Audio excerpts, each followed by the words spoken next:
Momen hijriah. Nah, hijrah niku yang sekarang kita mulai tahun hijrah berarti pada berapa? Giniku yang dulu sekarang kemarin kita masuk dalam tahun 1443 Hijriah, sekarang masuk 1444 Hijriah.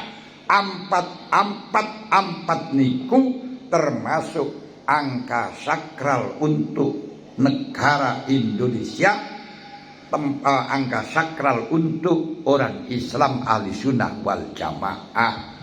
Indonesia berdiri di atas pilar 4 yaitu PBNU.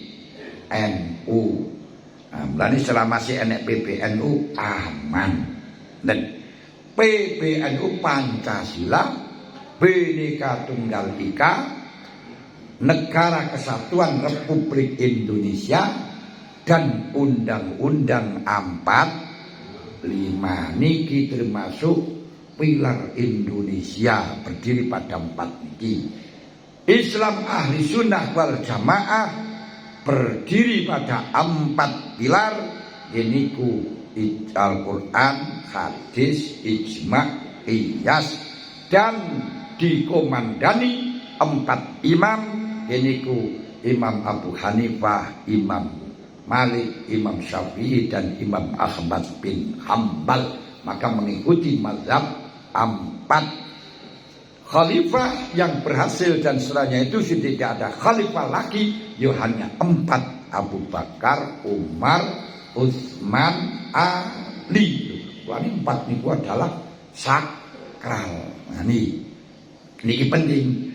Nah, Kanjeng Nabi di dalam waktu Madinah niku tidak membangun negara Islam, tapi negara bangsa. Apakah apa negara itu tidak harus dengan daulah Islamiyah? Apakah negara itu tidak harus khilafah? Bolehkah negara niku negara bangsa?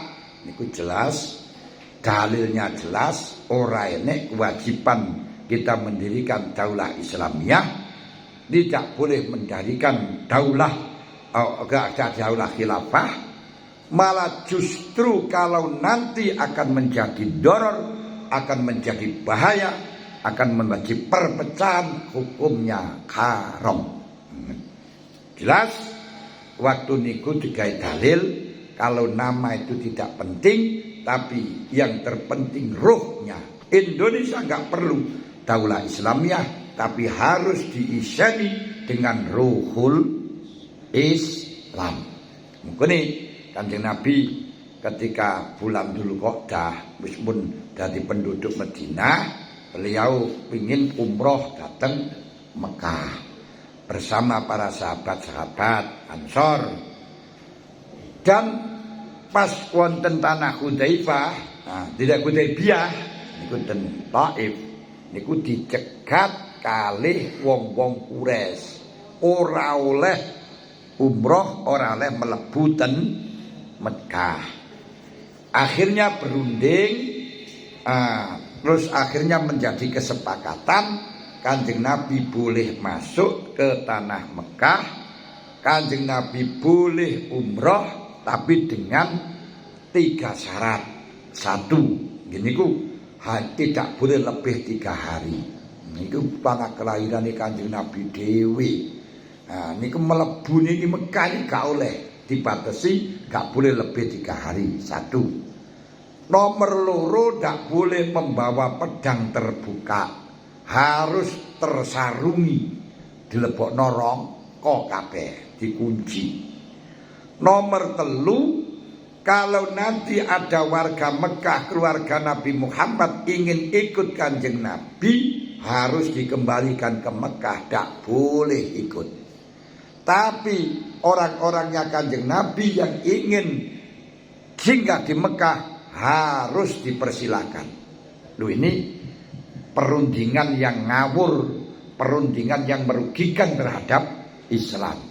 Tapi demi kerukunan, demi biar tidak terjadi peperangan, Kanjeng Nabi menerima. Setelah menerima, baru tengeriku ditulis perjanjiannya. Bismillahirrahmanirrahim. Hadza ma qadahu Muhammad ibnu Hadza ma qadahu Rasulullah Muhammad ibnu Abdillah. Duh, wong kafir gak terima. Maaf, saya gak bisa menerima perjanjian yang semacam itu, gak mau nanda tangani. Kenapa?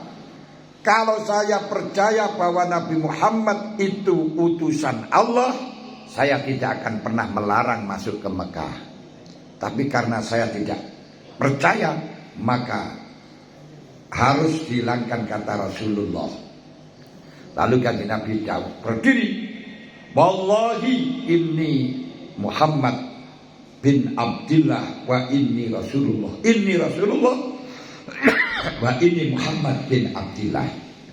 Wes, hilangkan nama Rasulullah. Kanjeng Nabi ku Sayyidina Ali dikengken ngilangi jenenge Rasulullah. Jawab, wallahi la amhu abada. Demi Allah tidak akan saya hilangkan anta Rasulullah, karena engkau Rasulullah. Tegas Sayyidina Ali. Apa kata kanjeng Nabi? Ali, hilangkan. Kanjeng Nabi badhe ngilangi mboten saged karena Rasulun Nabi ummiyun la yaktubu wala yakrahu. Nah, terus kalau kanjengnya, ayo duduk mana yang Rasulullah satu saya hilangkan. Nah, terus akhirnya niku wakilah kanjeng Nabi sing ngilangi, wakilah terus kanjeng Nabi kalau Sayyidina Ali dihilangi. Sehingga bunyinya Bismillahirrahmanirrahim. Hadza ma qadahu Muhammad ibnu Abdillah. Wes. Kemudian orang kafir pun gak terima. Siapa Rahman, siapa Rahim, kok ada Rahman, Rahim. Tulis saja, dimulai saja dengan bahasa yang saya paham. Giniku, Bismikallahumma hadza ma qadahu Muhammad ibnu Abdillah. Lho ngoten ini tulisane. Gak oleh ditulis Rahman Rahim krana ora kenal. Oleh kanjeng Nabi sudah diganti saja. Ditulis Bismikallahumma hadza ma qadahu Muhammad ibnu Abdillah. Coba dia kenangan. Kanjeng Nabi tidak gila dengan formalitasnya. Padahal nama Rasulullah mujma'un alaih, maklumun bidin bidaruri. Siapa yang tidak percaya Nabi Muhammad utusan Allah, faqad kafar, kafir.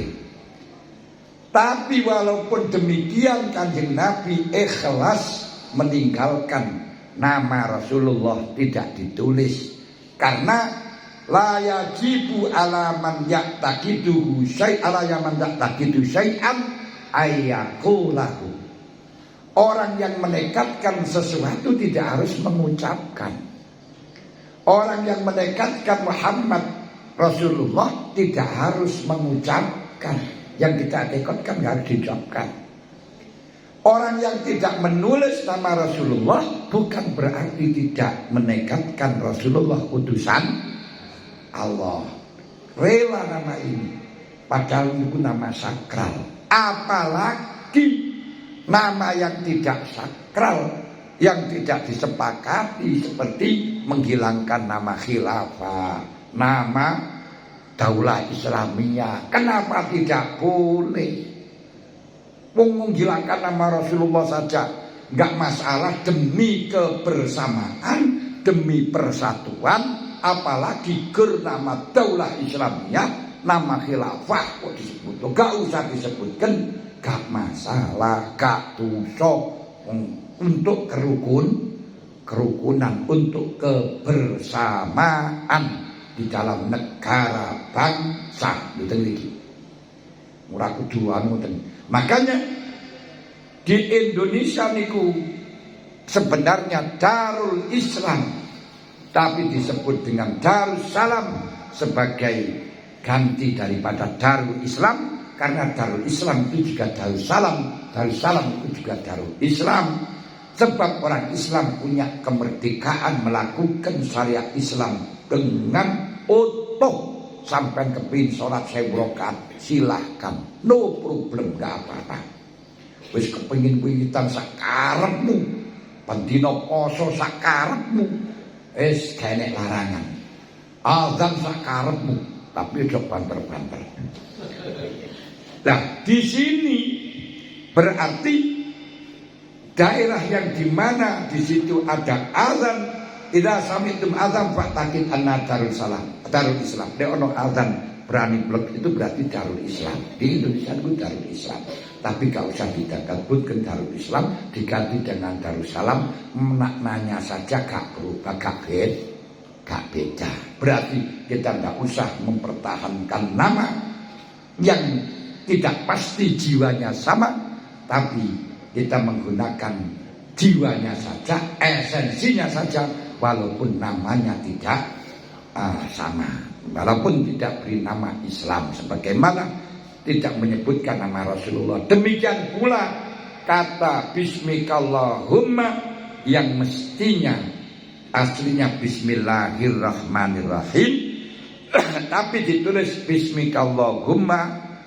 Niki sama maknanya, krono maknane Rahman Rahim niku ya Gusti Allah niku ya Rahman Rahim.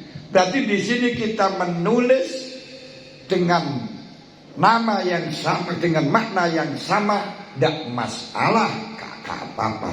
Yang gak boleh kalau memang dia memerintahkan menulis dengan nama yang tidak boleh diiktikadkan oleh orang Islam, malah mengatakan harus menolak hukum Islam, misalnya, tidak boleh dan tidak akan pernah terjadi. Tidak boleh mengamalkan ajaran Islam. Malah justru kalau nanti dibentuk negara Islam, pas Islamnya golongan mereka yang bisa menguasai, nanti ajaran-ajaran Islam yang kita lakukan akan dilarang dengan hanya alasan bid'ah, dengan kebodohan mereka. Niki penting. Ini penting kula panjenengan ngerteni. Mulane dari sini Nahdlatul Ulama dengan masuk dengan apa itu namanya negara bangsa, maka Mbah Yai Hasim, Mbah Yai Wahab sesepuh kita mensetujui Mbah Yai kita adalah telah menggunakan negara bangsa sampai sebelum ada Nahdlatul Ulama, sebelum ada Indonesia, beliau sudah mendirikan negara bangsa. Makanya sebelum ada Indonesia, sebelum ada NU, sudah mendirikan Nahdlatul Wathon, kebangkitan nasionalisme, kebangkitan bangsa. Luar biasa pemikiran para beliau-beliau niku. Mulane saniki Basir mawon nggih mulai ngakoni apa itu namanya Indonesia adalah berdasarkan dengan Pancasila sesuai dengan kesepakatan ulama demi kemaslahatan. Tidak perlu panjenengan apa itu namanya membenturkan baik mana Pancasila dengan Quran. Niku wong goblok sing apa itu namanya membenturkan semacam itu. Krana napa? Allah Ta'ala ndawaken atiullaha wa ati rasul wa ulil amri minkum. Ngerti yo, setelahnya atiullaha masih menggandengkan wa atiur rasul. Ini berarti menunjukkan ada kebijakan-kebijakan Rasul yang tidak ada dalam Al-Quran. Makanya dikatakan wa atiur rasul. Buktinya ternyata dalam wudhu saja Al-Quran hanya mengatakan idza qumtum ila sholati faghsilu wujuhakum wa aydiyakum minal marafiq wamsahu birusikum wa arjulikum minal ka'bain. Tapi Kanjeng Nabi memberi tata cara, suruh siwakan, suruh baca bismillah, suruh kumur, suruh istinsak, suruh mengusap telinga dan lain sebagainya. Ini harus kita ikuti yang tidak sama dengan kebijakan Allah Ta'ala. Tapi gak bertentangan, yang gak ada. Kemudian dengan wa'ati'ur rasul wa ulil amri minkum, Allah Ta'ala mengatakan ulil amri, taatlah kepada ulil amri. Ini berarti ada kebijakan pemerintah, kebijakan ulama yang tidak ada di dalam kebijakan Kanjeng Nabi. Mulane ketika diperintahkan ati rasul, kebijakan para ulama, kebijakan ulil amri harus kita taati walaupun tidak ada dalam Al-Quran, tidak ada dalam Al-Hadis. Berarti kebijakan itu termasuk memilih Indonesia dengan berdasarkan PBNU. Ini disepakati oleh para ulama. Nah ini ojo dibentur, berarti mengikuti Rasul, ya mengikuti Allah. Jangan bagus mana Rasul dengan Allah. Mengikuti ulama, pemerintah juga mengikuti Rasul. Jangan dikatakan bagus mana hukumnya Rasul dengan hukumnya aku pemerintah. Gak bisa, itu ya sama.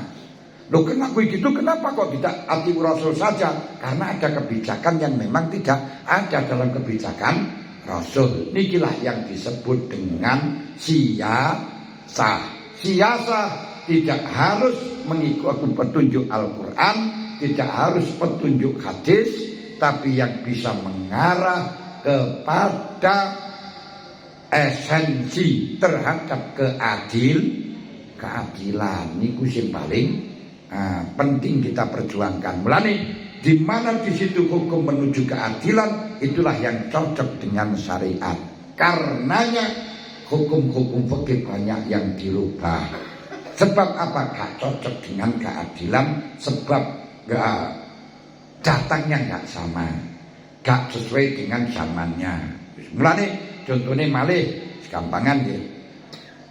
Wonten Fathul Mu'in diartikan diajawano, kalau ada orang sakit ikrar mempunyai hutang terhadap ahli waris, ini harus diterima disebabkan keadaan orang sakit yang semacam itu sudah biasanya orang-orang yang bohong sudah waktunya jujur karena wis wayahe mati. Niku ten Fathul Mu'in.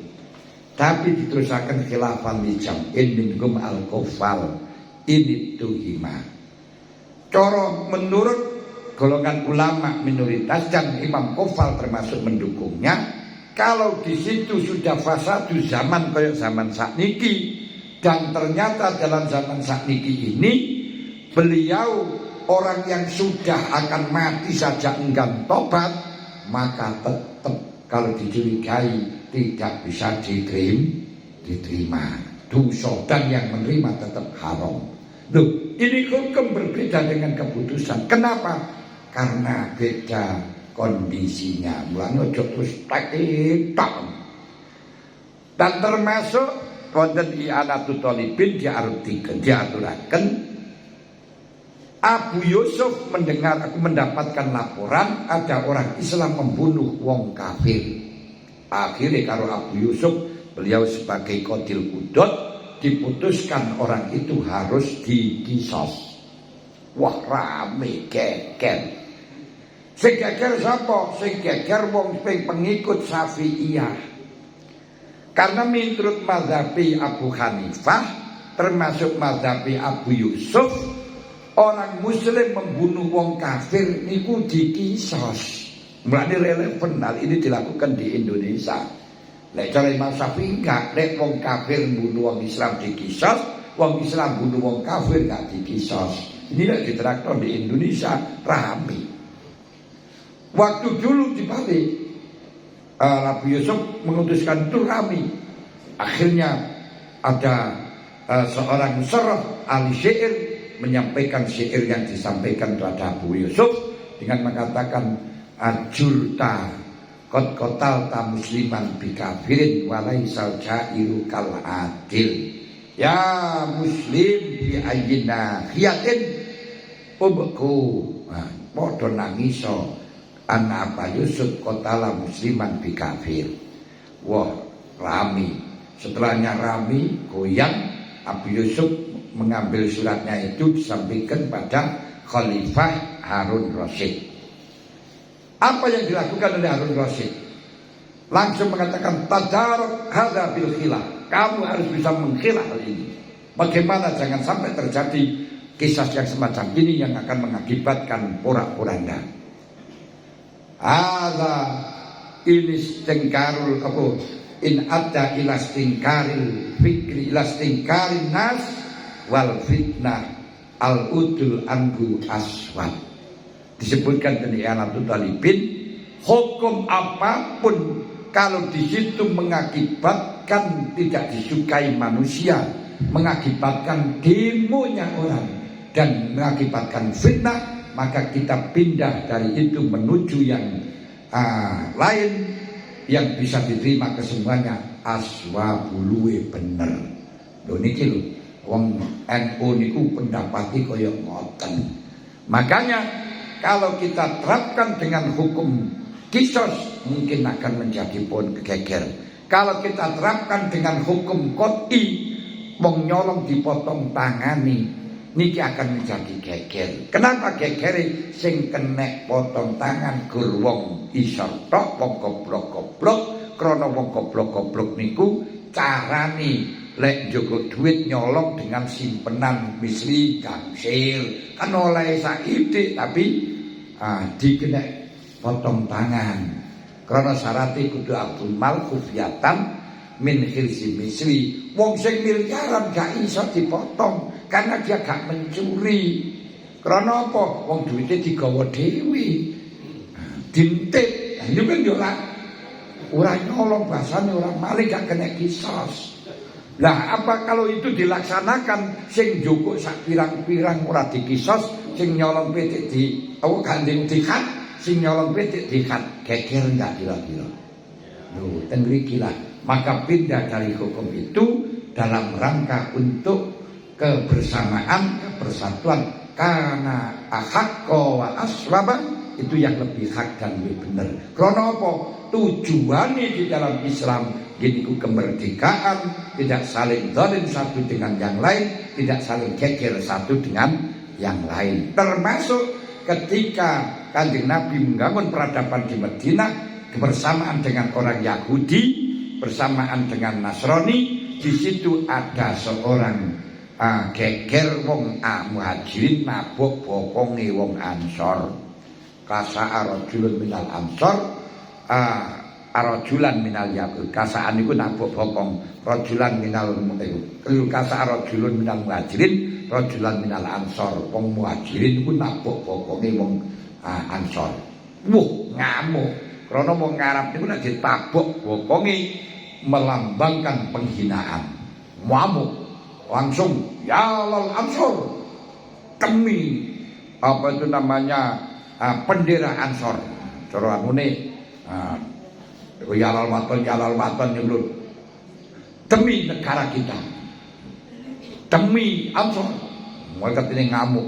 Nah terus Muhajirin, yalal Muhajirin, demi Muhajirin. Wah, geger. Terus marono geger dilaporkan Kanjeng Nabi karena minta dikisos. Akhirnya Kanjeng Nabi dakhu muntinan. Tinggal nang koyo ngene barang sing elek koyo ngene kok ngono njaluk dikisah barang iki lho ngene. Dikandungkan Nabi. Kemudian namanya Abdullah bin Ubay bin Salul mendengarkan gegeran kayak ngono. Akhirnya dia mendengar berteriak-teriak la akhrujannal a'azzu minhal azal. Wong mulya-mulya akan mengeluarkan la akhrujannal a'azzu minhal azal, akan mengeluarkan wong sing asor. Artinya sahabat Ansor akan mengusir Muhajirin kabeh. Wah, marah. Ya, kemudian Kanjeng Nabi Sayyidina Umar terus Kanjeng Nabi didhawuhi karo Gusti Allah, la yukhrijannal a'azzu minal azal. Terus sampun disebutaken geniku wong multakin niku adalah al-izza. Terus al-yukhrijan al-azzu juga al-muttaqin, al-azal itu adalah orang kafir. Lah terus mari ngoten Sayyidina Umar marah. Ya Rasul, sudahlah saya penggal kepalanya Abdullah bin Ubay bin Salul. Karena Kanjeng Nabi jok ngesakno dulure. Krana anake niku wong Islam. Niku jenenge Abdullah bin Ubay bin Salul. Lalu Abdullah bin Ubay sempat berkata Nabi, saya dengar anak kakot kata satak dulu abi, kau akan membunuh ayahku.